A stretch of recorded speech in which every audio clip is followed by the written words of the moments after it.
खुश आमदीद दोस्तों, मैं हूं अम्मार चौधरी और आप देख रहे हैं learn and discover with Chaudhary की brand new series Cyrus the great. Cyrus the great series में हम आपको सल्तनत फ़ारस यानी कि पर्शियन अम्पायर के बानी साइरस आज़म की ज़िंदगी के तमाम हालातों वाक़यात बताएंगे कि आखिर कैसे एक खानाबदोश कबीले के लड़के ने अपने दौर की सबसे बड़ी इंसानी सल्तनत की बुनियाद रखी। इसी सीरीज़ के दौरान हम इस बात से भी पर्दा उठाएंगे कि क्या साइरस आज़म ही वो पूरे इसरार शख्स जुल्करनैन है जिनका जिक्र कुरान मजीद में भी आया है। तो इसीलिए हमारी इस सीरीज़ को एंड तक ज़रूर देखिएगा।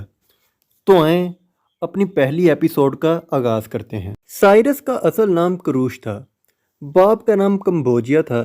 यूनानियों ने इसे साइरस कहकर पुकारा।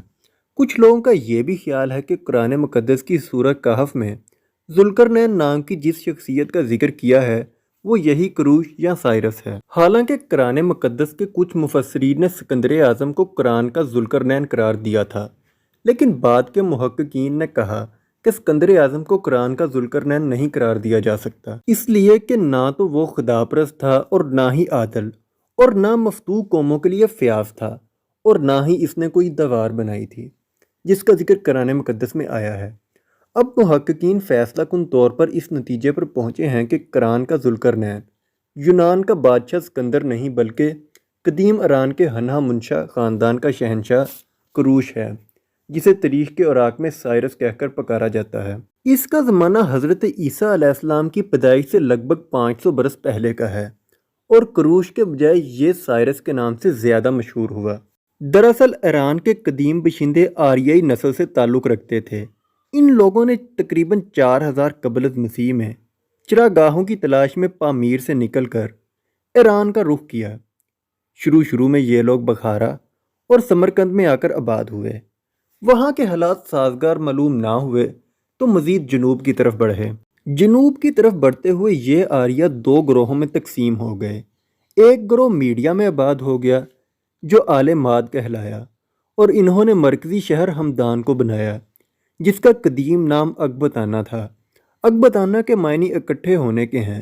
ये लोग शुरू में रेवड़ चढ़ाते थे, रफ्ता रफ्ता खेती बाड़ी करने लगे, लेकिन यहाँ इन्हें चैन नसीब ना हुआ, इसलिए कि इनके पड़ोस में अशूरी अरब थे और एक कुदरती शाहरा मेसोपोटामिया से निकलकर कोहिस्तान नागरोस से होती हुई आले माद की तरफ आती थी।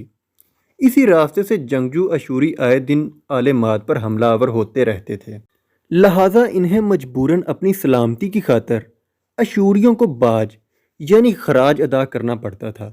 रफ्ता रफ्ता इन्होंने जब ताकत पकड़ी तो खराज देना बंद कर दिया। आर्याओं का वो ग्रोह जो आले माद कहलाया, इनके पहले हुक्मरान का नाम दिबोकस था। इसकी वफ़ात के बाद इसका बेटा फरावर तीश आले माद का हुक्मरान बना। इसके बाद इसका बेटा किया कसारा बादशाह हुआ। किया कसारा की वफ़ात के बाद इसका बेटा अस्तियागस आले माद का बादशाह बन गया। लिहाजा अपने बाप की तरह अस्तियागस बहादुर जंगजू और दानिशमंद ना था। इसी दौरान आर्याओं का दूसरा ग्रोह जिनका बादशाह इस वक्त साइरस यानी करूश था, इस पर हमलावर हुआ और इसकी हुकूमत का खात्मा कर दिया। जहाँ तक आर्याओं के दूसरे ग्रोह का ताल्लुक है तो ये आर्याओं का दूसरा ग्रोह मशरकी ईरान से होता हुआ जनूबी ईरान के इलाके पारस पहुँचा, वहाँ जाकर आबाद हो गया। वहाँ इसने जो अपने लिए शहर आबाद किया, इसका नाम उन्होंने पारसा गर्द रखा। यही शहर मरकज़ी शहर कहलाया। आर्याओं के इस ग्रोह में 3 बड़े बड़े कबीले थे।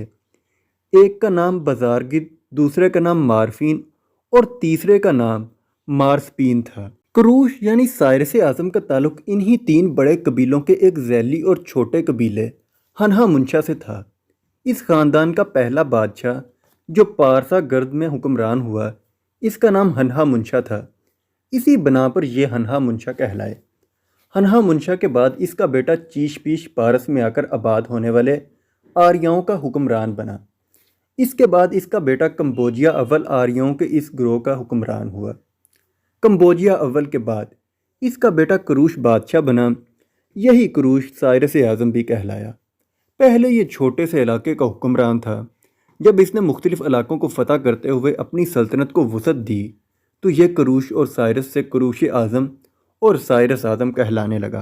قروش یعنی سائرس اعظم کا شمار دنیا کے ان عظیم بادشاہوں میں ہوتا ہے جنہوں نے اپنے پورے عہدے حکومت کو تابناک بنا کر رکھا۔